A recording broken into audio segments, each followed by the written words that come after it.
नमस्कार साथियों। अपने चर्चा चल रही थी राजस्थान अध्ययन कक्षा 10 पाठ नंबर 1 की। उसी चर्चा को आगे बढ़ाते हुए देखो महाराणा मोकल तक की बातें हमने कर दी थी भाई। ठीक है ना। राणा मोकल राणा लाखा के बेटे थे, ये चर्चा हम कर रहे हैं। राणा लाखा तक बात हो गई थी। राणा लाखा ने रणमल राठौड़ की बहन हंसा के साथ में विवाह किया था और उसमें एक बात तय की गई थी कि हंसा और लाखा से जो बेटा होगा वो मेवाड़ का उत्तराधिकारी बनेगा। तो भाई उस समय हंसा और लाखा के जो बेटे हुए थे वो हुए थे राणा मोकल जी। ठीक है ना। और राणा मोकल जी जो है उनका शासनकाल शुरू हुआ था लाखा की मृत्यु के बाद में 1421 में, और 1433 तक ये मेवाड़ दरा के शासक रहे थे। बात करते हैं राणा मोकल के इसमें क्या क्या विशेष बातें हुई थी। तो पहली बात तो हम यहाँ पर पढ़ने को यही मिलता है कि राणा मोकल जो थे राणा लाखा व हंसाबाई के बेटे थे। दूसरी बात, चुंडा ने मोकल के संरक्षक के रूप में कार्य किया। लाखा के बड़े बेटे राणा लाखा जो है ना, राणा लाखा के बड़े बेटे थे कुंवर चुंडा और लाखा के छोटे बेटे जो थे वो थे मोकल। हालांकि मोकल से बड़े राघव देव भी थे, चुंडा के बाद में राघव देव भी आया करते थे। ठीक है ना। तो बड़ा बेटा था कुंवर चुंडा। चुंडा शासक नहीं बन पाए भाई, हालांकि योग्य भी थे चुंडा फिर भी शासक नहीं बन पाए। शासक ना बन पाने का कारण था कि लाखा और हंसा की जो शादी हुई इसमें शर्त तय की गई थी कि लाखा और हंसा से जो संतान उत्पन्न होगी वो मेवाड़ का उत्तराधिकारी बनेगी, यानी लाखा का उत्तराधिकारी बनेगी। तो उस समय लाखा के उत्तराधिकारी के रूप में जन्म हुआ था मोकल का।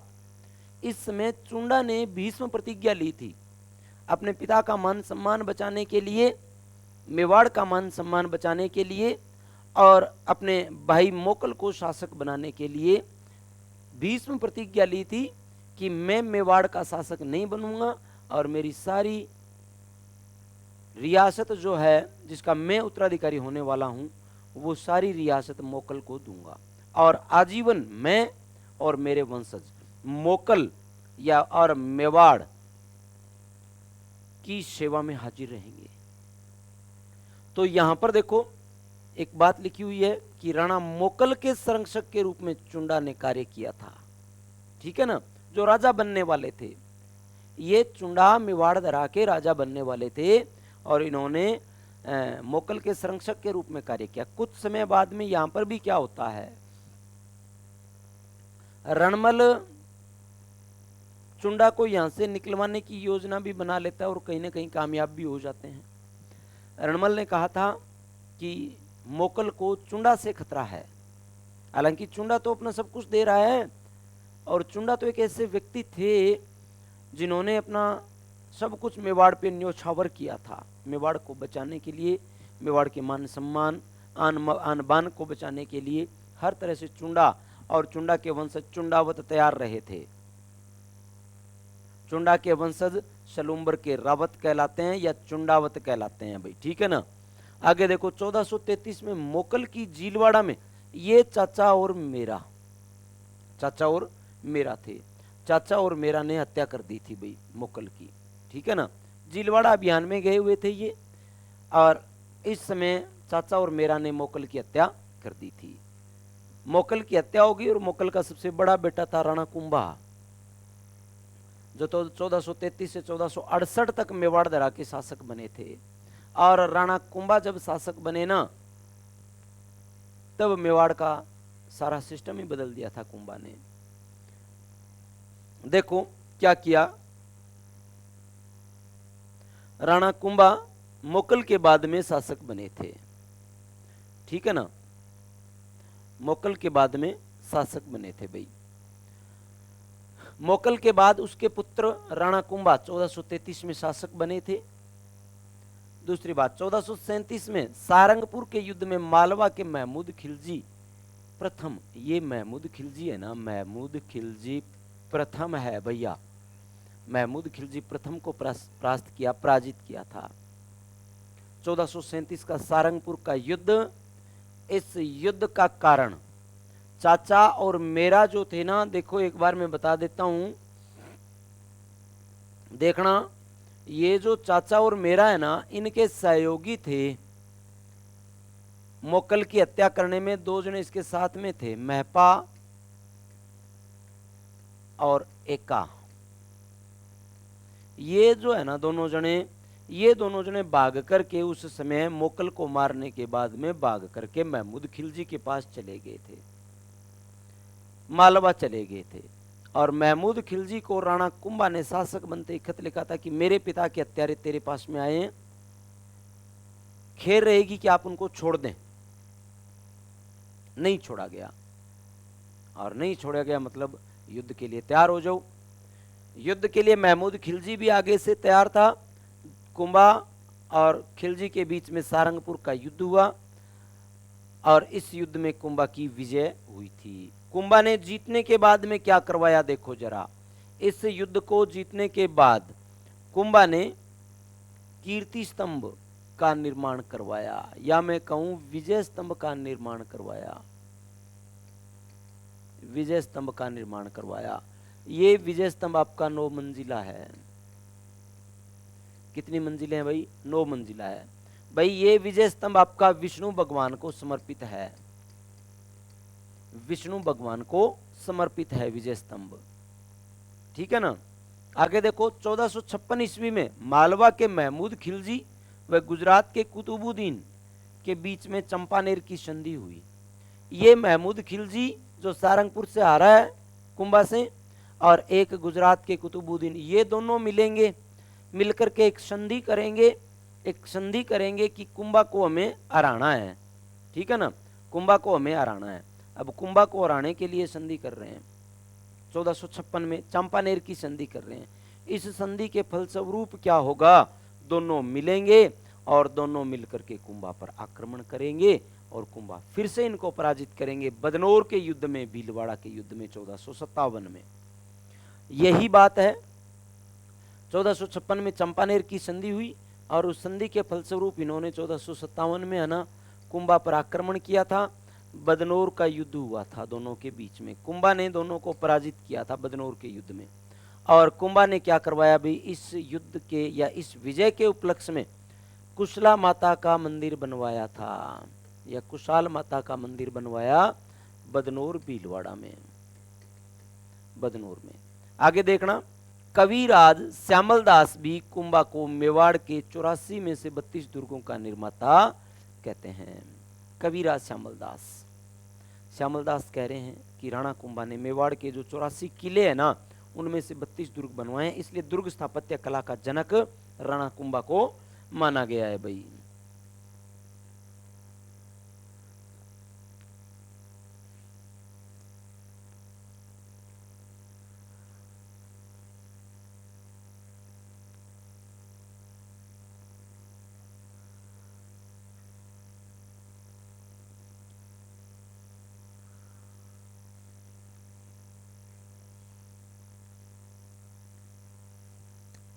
आगे देखो, कुंभलगढ़ दुर्ग का शिल्पी मंडन था। कुंभलगढ़ दुर्ग के शिल्पी मंडन थे। मंडन ने भी कई किताबें लिखी थी, रूप मंडन, प्रसाद मंडन, कोदंड मंडन, ठीक है ना। मंडन ने कई किताबें लिखी थी भाई। आगे, कुंभा ने चित्तौड़ में कुंभ स्वामी तथा श्रृंगार चंवरी का निर्माण करवाया, और एकलिंग जी मंदिर कैलाशपुरी उदयपुर में है भाई साहब। एकलिंग जी के विष्णु मंदिर और रणकपुर के मंदिर बनवाए थे। एकलिंग जी का एक मंदिर कैलाशपुरी उदयपुर में है, ठीक है ना। एकलिंग जी का मंदिर कोमा विष्णु मंदिर, एकलिंग जी का मंदिर कैलाशपुरी उदयपुर में बप्पा रावल ने बनवाया था। ये ध्यान में रखनी है आपको बात। बाद में जो जो शासक आते गए उनका पुनः निर्माण या उनमें कुछ और निर्माण कार्य जो है ना वो करवाते गए थे। मूल मंदिर का निर्माण बप्पा रावल के द्वारा करवाया गया था। आगे, कुंभा ने संगीत राज, संगीत मीमांसा, सूड प्रबंध, ये कई किताबें हैं, देखो जरा। कुंभा ने संगीत राज, 5 भाग हैं संगीत राज के। संगीत मीमांसा, सूड प्रबंध, नामक ग्रंथों की रचना की थी। संगीत राज, संगीत मीमांसा, सूड प्रबंध, ये ग्रंथ किसने लिखे थे? राणा कुंभा के द्वारा लिखे गए थे भाई। ठीक है ना। आगे देखो, कुंभा ने चंडी शतक की व्याख्या, गीत गोविंद और संगीत रत्नाकर पर टीका लिखी थी। ये भी कुंभा के द्वारा लिखे गए हैं। कुंभा देखो सॉरी कवि अत्रि और महेश कीर्ति स्तंभ प्रशस्ति की रचना करते हैं भाई। कवि अत्रि और महेश कीर्ति स्तंभ प्रशस्ति की रचना करते हैं। आगे, राणा कुंभा को महाराजाधिराज राव राय दानगुरु, राव राय दानगुरु, राजगुरु, आलगुरु, परम गुरु, अभिनव भट्टाचार्य, हिंदू सुल्तान, नव्य भारत, कई उपाधियां हैं राणा कुंभा की। ठीक है ना। महाराजाधिराज, राव राय, राणे राय, राणो रासो, ठीक है, दानगुरु, हालगुरु, सेलगुरु, छापगुरु, परम गुरु, अभिनव भट्टाचार्य, हिंदू सुल्तान, बहुत सारी उपाधियां, बहुत सारी उपाधियां कुंभा के पास में। ठीक है ना। आगे देखो, कुंभा की हत्या, कुंभा का बेटा कुंभा की हत्या करता है कुंभलगढ़ में 1468 में। कुंभा के बेटे उदय हुए थे, उदयकर्ण या उदा जिनको हम बोलते हैं, उन्होंने कुंभा की हत्या कर दी थी 1468 में। और 1468 में कुंभा की हत्या करने के बाद में 1468 से 73 तक मेवाड़ दरा पर शासन भी इन्होंने किया था। तो देखो आगे, कुंभा के बेटे उदा ने कुंभा की हत्या कर दी थी। ठीक है ना भाई। आगे बात आ जाती है राणा सांगा की। देखो भाई, राणा सांगा तक पहुंचे तो उससे पहले कुंभा के बाद में राजा बने उदा, और उदा के बाद में राजा बने उदा के भाई रायमल। रायमल यानी कुंभा जी जो है ना, कुंभा का बेटा ये है और कुंभा का बेटा ये है। रायमल का बड़ा बेटा हुआ उड़ना राजकुमार पृथ्वीराज, उड़ना राजकुमार पृथ्वीराज सिसोदिया। और इन उड़ना राजकुमार की पत्नी थी ताराबाई। ताराबाई, उड़ना राजकुमार पृथ्वीराज सिसोदिया जो थी, इनकी पत्नी का नाम था ताराबाई। ठीक है ना। ताराबाई, ताराबाई की स्मृति में इन्होंने अजमेर के अजय मेरू दुर्ग में कुछ निर्माण कार्य करवाया और दुर्ग का नाम रखा था तारागढ़, वही पृथ्वीराज सिसोदिया है। और पृथ्वीराज सिसोदिया का छोटा भाई या रायमल का छोटा बेटा जो थे, वो थे राणा सांगा, संग्राम सिंह। क्या नाम है इनका? संग्राम सिंह।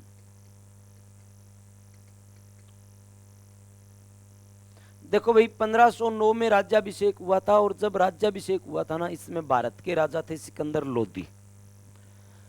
राज्याभिषेक जब सांगा को हो रहा है, उसमें भारत के राजा कौन थे भाई?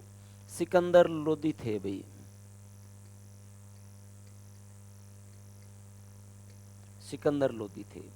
राणा सांगा को देखो हिंदू पत कहते हैं, हिंदू पत के नाम से जाना जाता है।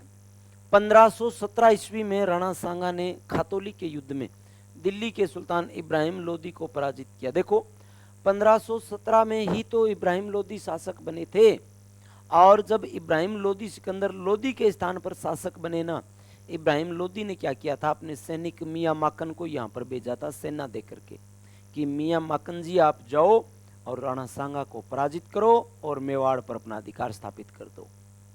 मियां माकन आते हैं, राणा सांगा मियां माकन को पराजित करते हैं और वापिस चले जाते हैं, भाग जाते हैं मियां माकन। ठीक है ना। इसके बाद में 1518 में एक बार फिर बाड़ी दौलपुर का युद्ध होता है। इब्राहिम लोदी फिर अपने सैनिक भेजेगा। कब की बात? 1518 में फिर ये सैनिक भेजेगा अपने इब्राहिम लोदी। फिर सांगा बाड़ी दौलपुर का युद्ध होगा, ये बाड़ी का युद्ध होगा, और बाड़ी के युद्ध में सांगा ने फिर से इब्राहिम लोदी के सेनापति मियां माकन और मियां हुसैन को पराजित किया था। इसके बाद में सांगा का एक युद्ध और होगा, गागरोन का युद्ध। किताब में अपने थोड़ा ही दिया हुआ है, गागरोन का युद्ध 1519 का।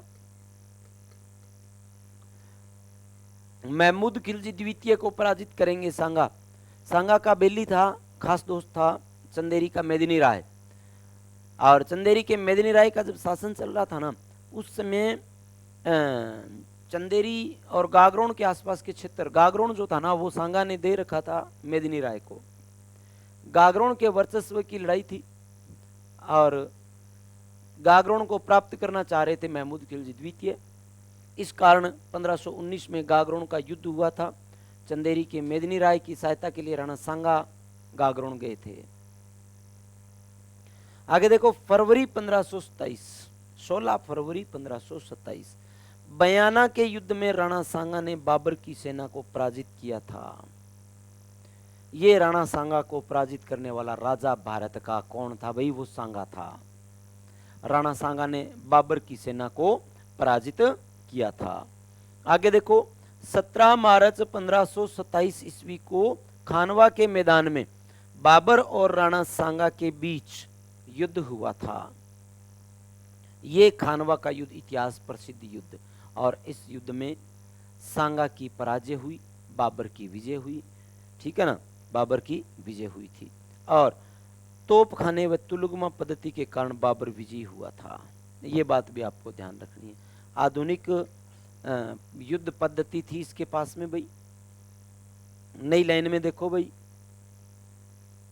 30 जनवरी 1528 बसवा दौसा में राणा सांगा की मृत्यु हो गई।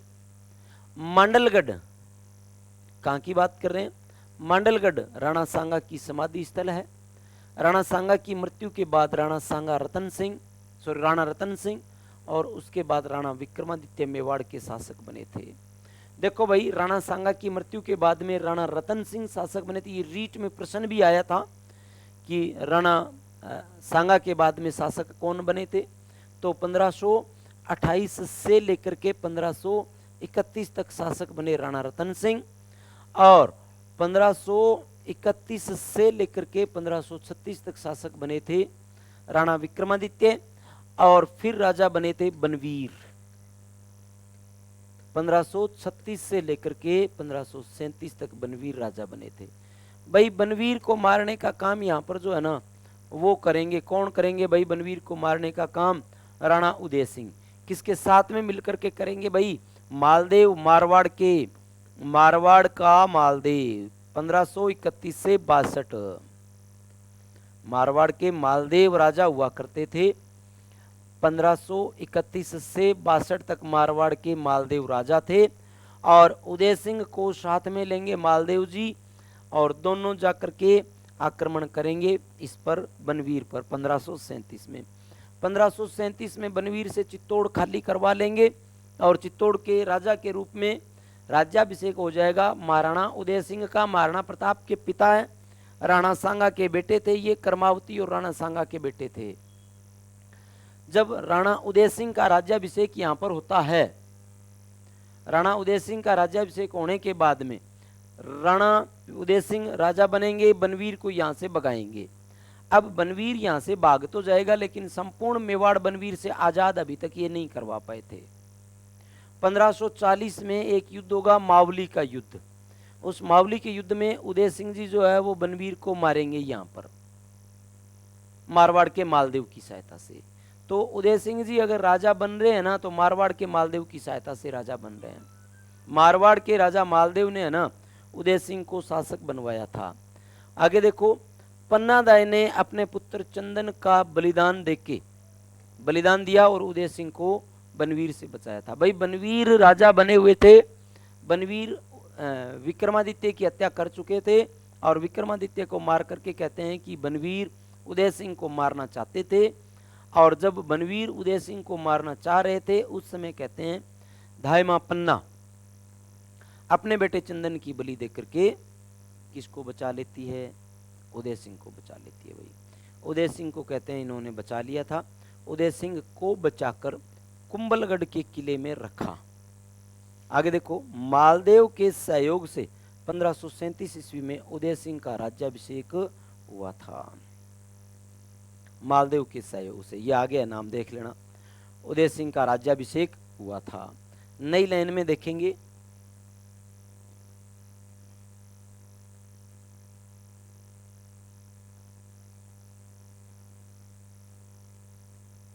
देखो उदय सिंह ने 1559 में उदयपुर नगर बसाया था। नगर बसाकर उसे अपनी राजधानी बनाया था।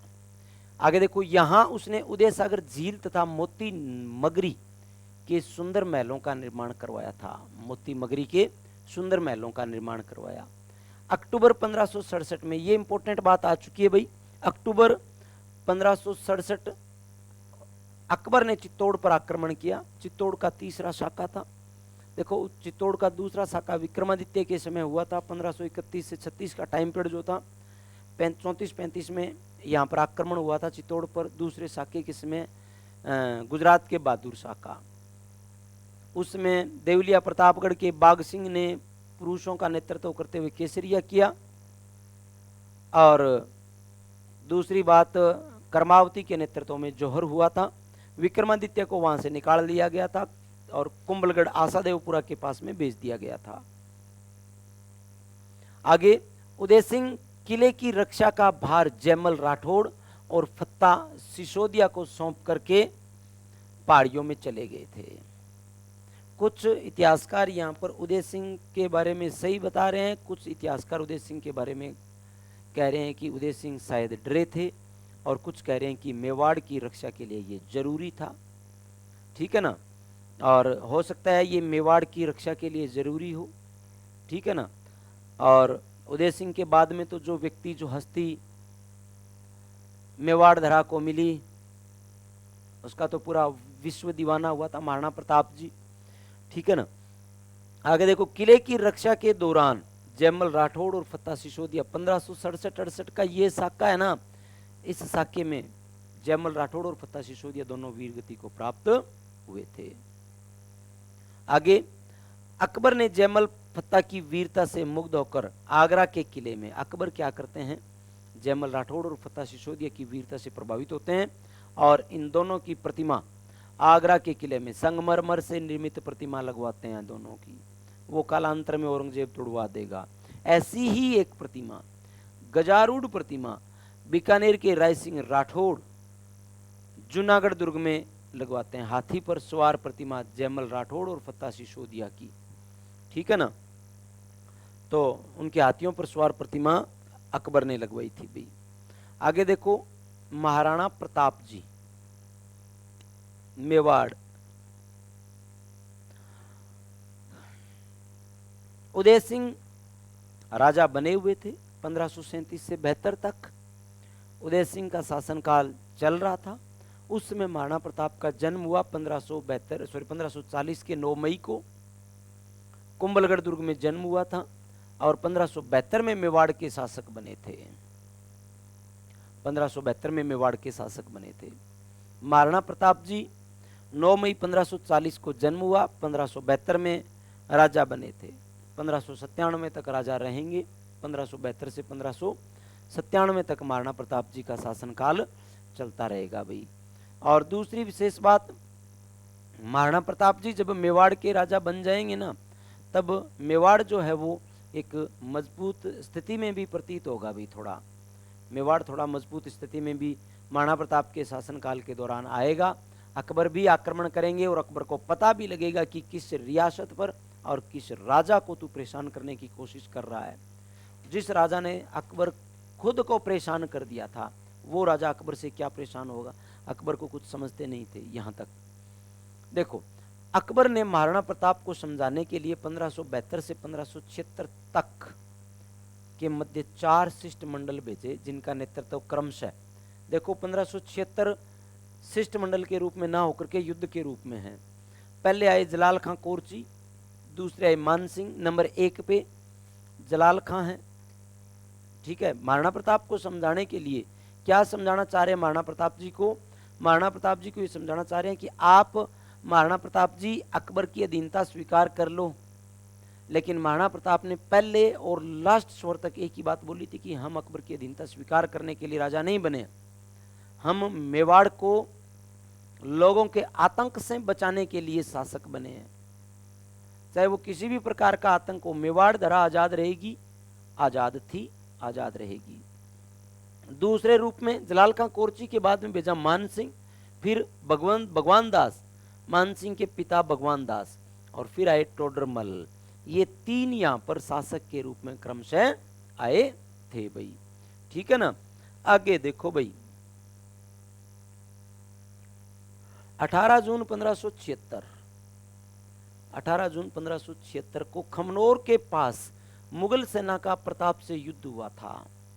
खमनोर राजसमंद हल्दी घाटी का क्षेत्र, उस क्षेत्र में मुगल सेना और प्रताप के बीच में हल्दी घाटी का युद्ध हुआ 18 जून 1576 को, जो इतिहास में हल्दी घाटी के नाम से जाना जाता है। इस युद्ध का नाम जाना जाता प्रसिद्ध है, ये प्रसिद्ध है, हल्दी घाटी नाम प्रसिद्ध है इस युद्ध का। इस युद्ध में मुगल सेना का मुख्य सेनापति आमेर का मान सिंह था। आमेर के राजकुमार थे मान सिंह, मुगल सेना के प्रधान सेनापति थे। इनके साथ में आए थे आसफ खां। आगे देखो, प्रताप की सेना के हरावल अग्रिम भाग, अरावल कोई सेना का, अरावल और चंदावल दो भागों में सेनाएं हुआ करती थी। हरावल सेना का अग्रिम भाग हुआ करता था, ठीक है ना। हरावल का नेतृत्व हाकिम खां सूरी, अफगानिस्तान के राजा थे हाकिम खां सूरी। एक विशेष बात, मैं जब आपको चुंडा के बारे में बता के आया हूं ना, तो चुंडा के वंशजों ने एक विशेष बात मांग करके ली थी कि हमें हरावल का नेतृत्व चाहिए। कितनी बड़ी बात थी आगे होकर के युद्ध करना, हरावल का नेतृत्व चाहिए हमें, सीधा जाके मैं ही भिड़ाऊंगा भाई। युद्ध में प्रताप के जीवन को संकट में देखकर जालाबिद्दा ने प्रताप का मुकुट धारण कर युद्ध किया था। जालाबिद्दा, देखो प्रताप घायल हो चुके थे युद्ध में, ठीक है ना, और जब प्रताप घायल हुए ना, तब जालाबिद्दा कहते हैं प्रताप को आकर के कि हमारे जैसे तो लाखों हैं प्रताप जी, आप जैसे सदियों तक एक हुआ करता है, और मेवाड़ को आपकी विशेष जरूरत है। आप अपना मुकुट मुझे दे दीजिए, मैं आपका मुकुट धारण करके युद्ध करना चाहूँगा, और इसमें मैं खुद को सौभाग्यशाली मानूंगा कि मैं मेवाड़ का मुकुट धारण करके और युद्ध कर रहा हूँ। महाराणा प्रताप देना नहीं चाह रहे थे लास्ट तक कि नहीं, युद्ध मुझे ही करना है। लास्ट में जब महाराणा प्रताप को और बहुत सारे लोग कहने लगे, चक्रपाणी स्वयं आ गए थे, महाराणा प्रताप के गुरु चक्रपाणी जब आए तब महाराणा प्रताप को समझाया, महाराणा प्रताप ने अपना मुकुट जो था वो दिया जालाबिद्दा को।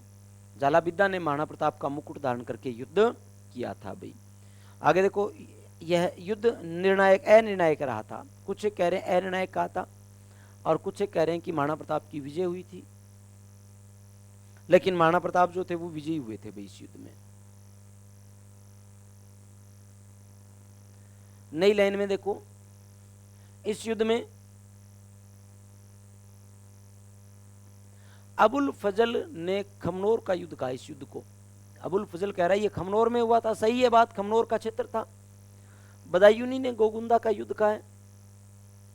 जेम्स टोड ने हल्दी घाटी का युद्ध कहा है। आगे देखो, 1576 से 85 तक अकबर ने मेवाड़ पर अधिकार करने के लिए अनेक अभियान भेजे, लेकिन सफलता हाथ नहीं लगी थी। अकबर बार बार प्रयासरत था कि मैं कैसे भी करके मेवाड़ पर अधिकार कर लूं और मेवाड़ जो है वो मेरे अधीन हो जाए, बस मौज बन जाए। लेकिन अकबर अपनी मंशा में कभी भी सफल नहीं हो पाया। मेवाड़ के मामले में, मेवाड़ के मामले में अकबर के हाथ लगी तो वो थी खुशी खुशी असफलता, असफलता इसके हाथ आई थी भाई। आगे देखो, इस काल में दो महत्वपूर्ण घटनाएं घटित हुई। प्रताप के पुत्र अमर सिंह ने 1580 में शेरपुर में मुगल शिविर पर आक्रमण कर दिया और अब्दुल रहीम खान खाना के परिवार की महिलाओं को बंदी बना लिया था। भाई साहब, बहुत शानदार घटना है ये, तो बहुत ही शानदार घटना है भाई साहब, देखना।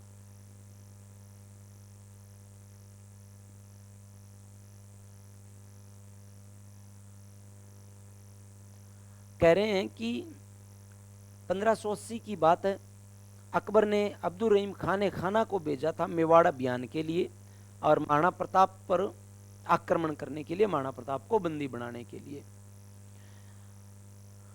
अकबर ने भेजा अब्दुल रहीम खाना को। तब कहते हैं कि महाराणा प्रताप के बेटे अमर सिंह ने क्या किया, रहीम जी के पूरे परिवार को बंदी बना लिया। किसके परिवार को? अब्दुल रहीम खाना कि पूरे परिवार को बंदी बना लिया था, महिलाओं को बंदी बना लिया। लेकिन भाई साहब हुआ क्या, इस घटना की जानकारी मिलने पर प्रताप ने मुगल महिलाओं को ससम्मान सुरक्षित भिजवा दिया। महाराणा प्रताप का कहना था कि हमारी लड़ाई महिलाओं के साथ में नहीं है, हमारी लड़ाई अकबर और अकबर की सेना के साथ में है। अकबर का कोई भी बासिंदा अगर यहाँ पर सीधा आता है तो उसका मान सम्मान है, लेकिन युद्ध के माहौल में आएगा तो बख्शा नहीं जाएगा। प्रताप ने कहते हैं कि इन महिलाओं से माफी मांगी और अमर सिंह जी को कहा कि इनको सुरक्षित वहां पर वापस छोड़ के आओ। अमर सिंह, एक क्षत्रिय योद्धा का काम है महिलाओं का सम्मान करना। तब कहते हैं अमर सिंह ने भी माफी मांगी और महिलाओं को वापस छोड़ा था। भाई ये थे महाराणा प्रताप जी। नहीं तो लोग ये भी देखें, महिलाओं को आड़ में लेकर के उन्होंने महिलाओं को बंदी बना करके और ये भी कहा है कि हमें ये परगने दो नहीं तो मार दिए जाएंगे। महाराणा प्रताप ने ऐसा नहीं किया था। महाराणा प्रताप ने महिलाओं का नाम नहीं लिया, महिलाओं को वापस भी जो ऐसा सम्मान, माफी मांगी है बाकायदा। अमर सिंह ने भी माफी मांगी है, कहा है वहां पर कि क्षत्रियता का परिचय नहीं है ये। देखो 1582 में दिवेर की मुगल चौकी पर आक्रमण के समय अमर सिंह ने वहां पर तैनात, देखना एक निर्णायक युद्ध की बात हो रही है। अकबर महाराणा प्रताप को बंदी बनाने के लिए 4 मुगल थाने स्थापित करवाता है। अकबर ने क्या किया था, महाराणा प्रताप को बंदी बनाना चाहा था। ये महाराणा प्रताप जी थे ना, महाराणा प्रताप जी को बंदी बनाने के लिए 4 मुगल थाने स्थापित करवाए थे। एक थाना लगवाया था देवल डूंगरपुर का, एक लगवाया था दिवेर का, एक लगवाया देबारी का और एक लगवाया देशूरी का। 4 थाने स्थापित करवाए थे। प्रताप को बीच में ले लिया और कहा कि अब प्रताप कहां पर जाएगा बच करके। कहते हैं महाराणा प्रताप ने अपने बेटे अमर सिंह को कहा था कि 4 थानों में मजबूत कौन सा है, बेरो लगा गया भैया। कह वह अमर सिंह आयो, बेरो लगायो, पतो लगायो और बतायो कि दिवेर को थानो है नहीं जिसको सबू मजबूत है। तब कहते हैं कि महाराणा प्रताप और महाराणा प्रताप के बेटे अमर सिंह ने दिवेर चौकी के प्रभारी सुल्तान खां, यहां पर कहते हैं दिवेर के युद्ध में महाराणा प्रताप सेना लेकर के आए और इधर सुल्तान खां, और सुल्तान खां के सहयोगी थे बहलोल खां। भाई दिवेर का युद्ध भी बहुत बड़ा युद्ध था, इतिहास प्रसिद्ध युद्ध हुआ था, क्योंकि यहां पर मुगल सेना को असली मजा चखाया गया था महाराणा प्रताप के द्वारा। हुआ क्या था, महाराणा प्रताप जी जो है ना, महाराणा प्रताप और अमर सिंह दोनों बाप बेटे सेना लेकर के आए यहां पर, और दिवेर चौकी के प्रभारी सुल्तान खां, कहते हैं अमर सिंह ने भाले का एक ऐसा वार किया था सुल्तान खां पर कि महाराणा अमर सिंह का भाला सुल्तान खां को चीरते हुए, घोड़े को चीरते हुए और भूमि में धंस गया था। और वैसे ही बहलोल खां की हत्या भी महाराणा प्रताप ने कैसे की थी, कहते बहलोल खां को है ना घोड़े सहित बीच में से चीर दिया गया था महाराणा प्रताप के द्वारा। दिवेर का युद्ध अकबर को भी बता चुका था कि एक बहुत जबरदस्त योद्धा है सामने वाला, अकबर तेरी औकात नहीं है महाराणा प्रताप को पराजित करना या उसके क्षेत्र पे अधिकार करना। इस युद्ध के बाद में अकबर पहचान चुका था कि भाई नहीं, महाराणा प्रताप के साथ में कोई भी युद्ध नहीं करना। तो कहते हैं कि वहां पर तैनात मुगल अधिकारी सुल्तान खां और बहलोल खां को मार दिया गया था।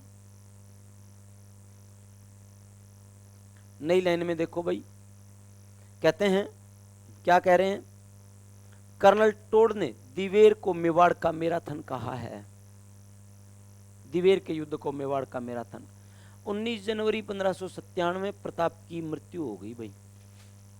चावंड के पास बांडोली गांव में प्रताप का अंतिम संस्कार किया गया था। हल्दी घाटी को मेवाड़ की थर्मोपल्ली कहा जाता है। हल्दी घाटी को क्या कहते हैं भाई, मेवाड़ की थर्मोपल्ली कहते हैं। आगे देखो, महाराणा प्रताप के बाद में महाराणा अमर सिंह जी आ गए भाई। देखो महाराणा अमर सिंह 1597 से 1620 तक।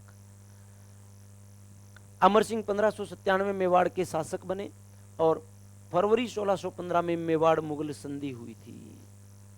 एक तरफ अमर सिंह शासक थे, दूसरी तरफ जहांगीर शासक थे। मुगल बादशाह थे जहांगीर। 1605 से लेकर के 1627 तक शासक थे जहांगीर जी। अमर सिंह का शासनकाल 1597 से 1620 और जहांगीर का शासनकाल 1605 से 1627 तक। 1627 में शाहजहां राजा बनेंगे, 1658 तक रहेंगे और 1658 में औरंगजेब राजा बनेंगे, 1707 तक रहेंगे। ठीक है ना। तो आगे देखो, महाराणा अमर सिंह के बाद में राजा बने थे भाई कर्ण सिंह।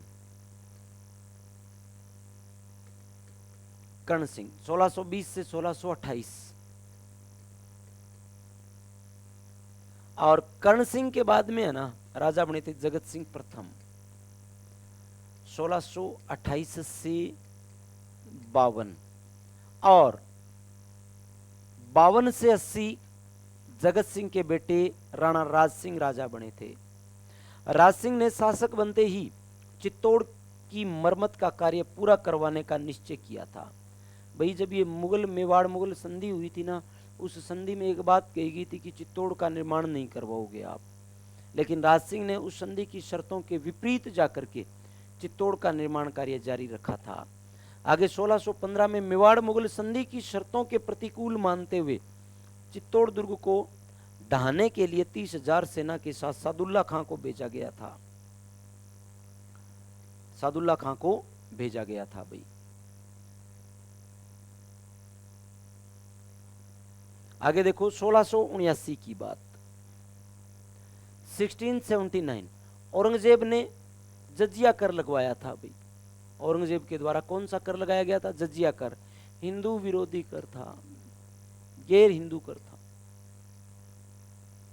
1680 में राज सिंह की मृत्यु हो गई। अब देखना आगे, गोमती नदी के पानी को रोककर राज सिंह ने इस झील का निर्माण करवाया था। कौन सी नदी के पानी को रोका? गोमती नदी के पानी। और हकीकत में तो ये छोटी गोमती नदी थी। झील के उत्तरी किनारे पर नो चौकी नामक स्थान बना हुआ है, राज प्रशस्ति कहते हैं। क्या बना हुआ है? नो चौकी स्थान बना हुआ है जिसको राज प्रशस्ति कहते हैं। आगे देखो, संस्कृत भाषा में लिखित इस शिलालेख की रचना रणछोड़ भट्ट तेलंग द्वारा की गई। रणछोड़ भट्ट तेलंग के द्वारा की गई। आगे देखो, यह प्रशस्ति 25 काले संगमरमर के शिलालेखों पर लगी हुई है भाई। देखो, यह प्रशस्ति 25 काले संगमरमर की शिलालेखों पर खुदाई गई है। इसे संसार की सबसे बड़ी शिलालेख माना गया है। रणछोड़ भट्ट तेलंग ने यह प्रशस्ति लिखी है भाई। और मेवाड़ मुगल संधि का वर्णन इसमें किया गया है। तो दोस्तों, ये थी मेवाड़ राजवंश की वो बातें जो अपनी कक्षा 10 के पाठ नंबर 1 में दे रखी है। इससे आगे अपने चर्चा करेंगे मारवाड़ राजवंश की। तब तक धन्यवाद, नमस्कार।